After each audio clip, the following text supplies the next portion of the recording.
আসসালামু আলাইকুম এভরিওয়ান, সবাই কেমন আছেন? আলহামদুলিল্লাহ আমরা ভালো আছি। তো এই যে বন্ধুরা, চলে আসলাম আরও একটি নতুন ব্লগ নিয়ে আপনাদের সামনে। তো এই যে দেখতে পাচ্ছেন, আমার ছেলে খাচ্ছে চিকেন ফ্রাই খাচ্ছে সে এখন। কারণ চিকেন ফ্রাই খেতে চাচ্ছিল আমার কাছে, আর অনেক দিন যাবৎ বাসায় বানালে সেটা তার নাকি ভালো লাগে না বাসারটা। তো বাইরের চিকেন ফ্রাই তার কাছে ভালো লাগে। তো সেই জন্য আজকে নিয়ে আসলাম তার চিকেন ফ্রাই তাকে খাওয়ানোর জন্য।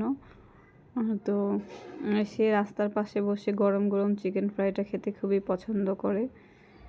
সাথে ফ্রেঞ্চ ফ্রাইও নিয়েছিলাম পরে। তো চিকেন ফ্রাই সে পুরোটা যদিও বা আজকে খেতে পারেনি, তার সাথে আমারও শেয়ার করতে হয়েছিল বন্ধুরা।